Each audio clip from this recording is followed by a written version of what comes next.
Hey guys, it's Misti Burmeister here, and I'm going to start a series of conversations about issues specific to the challenges of the global marketplace right now. The very first one that comes and has come again and again has to do with collaboration. But in order to get the conversation to a little bit more depth, I have asked a leader to come and ask some more provoking questions to get a little bit more of what she needs to help her with the challenges that she faces when it comes to leadership.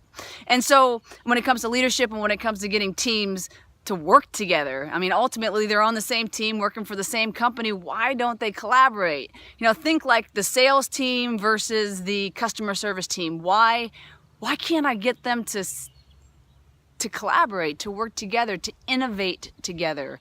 And so the very first question is on collaboration, and I'm going to give her a chance to ask her specific question. You'll hear her question, but you won't see her beautiful face. Here we go.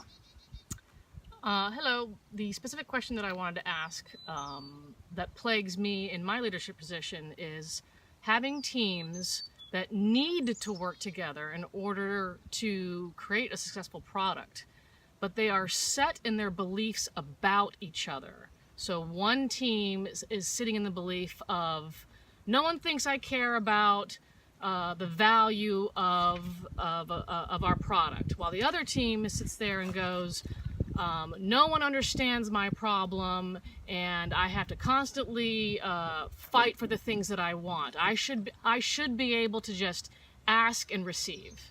So there's this firm belief that each is deep-seated in, that they just won't let go, and it gets in their way, and it conflicts in all levels of collaboration between these two teams, and these two teams must collaborate in order to have a successful product.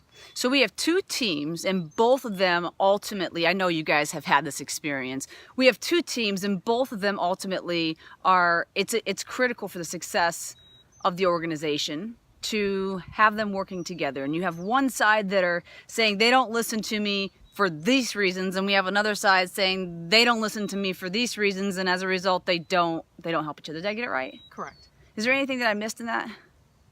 No. And so what have you tried so far?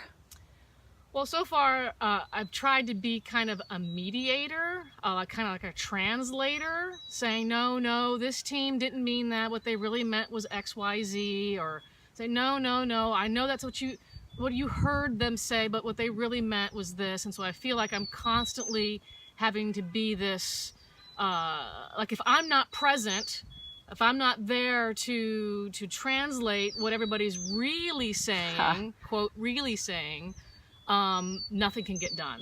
So I become the bottleneck to communication. Wow.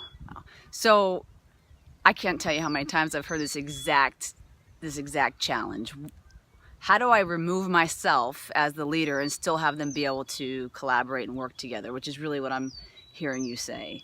And so far what you've tried to do is to get them to listen to both sides and hear what they're saying, and then go over to the other side and explain what you're hearing them say, and then this back and forth starts, and it's really time consuming. Exactly. Right. And so you'd rather tiring, right? You want to get how do we get them to just talk to each other and reason things out without you having to constantly step in? Such a great question that lots and lots of leaders struggle with.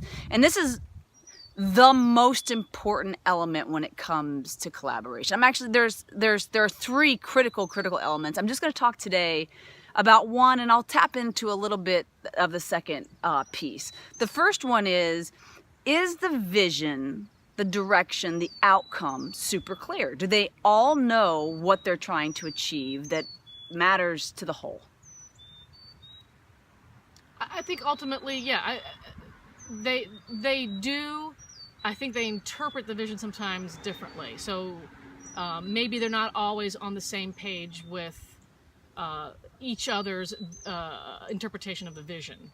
So there could be some differing of understandings about what this vision is. So first step is clarification of the vision. And when I say clarification, most leaders, if we're lucky, they might clarify it once in a year, maybe twice, and sometimes they go years without identifying that vision, without communicating it, without making sure that the people around them understand. They might think that they understand it, and they might think that other people understand it, but they don't check to make sure that it's understood. So that's step one, is making sure that both sides understand what is it that we're striving to achieve together, and how does it benefit everybody, the customer included, the internal, the employee, as well as the customer, the external customer.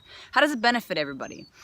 So much more to come on these topics. Thank you so much for listening in. If you have a very specific question or a challenge related to leadership, we would love to address them right here on these conversations every single week that we're going to be putting out on leadership and on how to reveal the talent that's hidden within yourself and your team. Let's do this together. Here's to your greatness.